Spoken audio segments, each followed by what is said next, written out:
মেসিকে ছাড়াই আর্জেন্টিনা দল জিতেছে সাউথ আমেরিকার দুই বড় দলের সাথে। উরুগুয়ে আর ব্রাজিলের মতো দলকে খুব সহজেই হারিয়ে 2026 ওয়ার্ল্ড কাপে চলে গেল। ব্রাজিল ম্যাচের আগে ব্রাজিলের কোচ থেকে শুরু করে ফুটবলাররা সবাই ভুল করেছিল মাঠের বাইরেই, আর যার ফল ভুগতে হয়েছে তাদের খেলার মধ্যে। ব্রাজিলের কোচ দরিবাল জুনিয়র ম্যাচের 48 ঘন্টা আগেই, মানে 2 দিন আগেই প্রথম একাদশ প্রকাশ করে দিয়েছিল।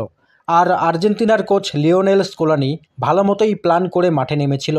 ব্রাজিলের প্রথম একাদশ দেখে পারফেক্ট গেম প্ল্যান করে মেসিদের কোচ।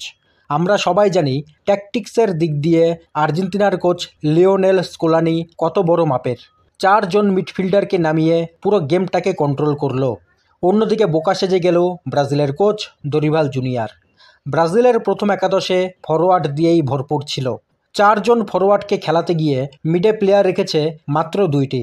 অন্যদিকে আর্জেন্টিনার কোচ স্কোলানি মিডে প্লেয়ার রেখেছে 4 জনকে। তার ওপর থিয়াগো আলমাদা আবার ড্রপ করে খেলেছে। মাঝমাঠকে ওভারলোড করে দিয়েছে। বলই ধরতে পারছিল না ব্রাজিল। দরিবাল হয়তো মনে করেছে কাউন্টার অ্যাটাকে খেলবে ব্রাজিল, কিন্তু আর্জেন্টিনা বলই হারাচ্ছিল না। 4 জন মিডফিল্ডার মিলে পজিশন রাখছিল নিজেদের কাছেই।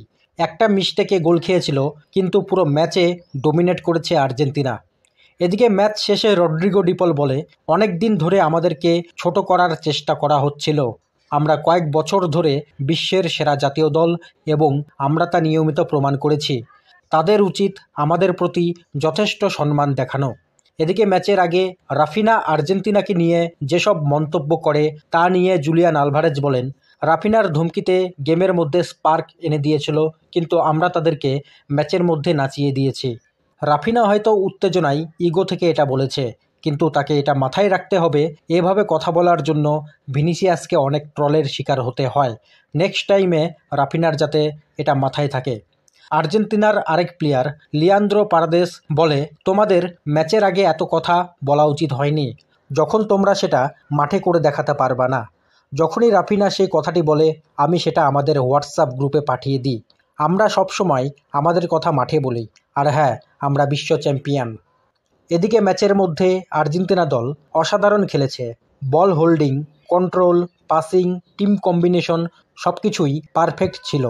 মাঝমাঠে De Paul, Mac Allister, Enzo Fernandez, Leonardo পারাদেসদের সাথে থিয়াগো আলমাদা, জুলিয়ান আলভারেজরা মিলে সুন্দর খেলা উপহার দিয়েছে। ম্যাচের মধ্যে বেশ কয়েকবার মারপিটও হয়েছে দুই দলের প্লেয়ারদের মধ্যে। ব্রাজিলের স্টার প্লেয়ার রড্রিগো পারাদেসকে বলে, তুমি অনেক বাজে। এর উত্তরে পারাদেস বলে, আমার কাছে একটা বিশ্বকাপ আর 2টা কোপা আমেরিকা আছে, তোমার কাছে 0। 6 বছর ধরে আর্জেন্টিনার সাথে ম্যাচ জিতে না ব্রাজিল দল। অনেক প্রাক্তন লেজেন্ডরা ক্ষুব্ধ হয়ে আছে ব্রাজিলের খেলা দেখে। ব্রাজিল ফুটবল ইতিহাসে এত বাজে সময় হয়তো এর আগে কখনো আসেনি। অন্যদিকে আর্জেন্টিনা দল যে আবারও বিশ্বকাপের জন্য ফেভারিট, সেটা তাদের খেলার মাধ্যমে বুঝিয়ে দিয়েছে।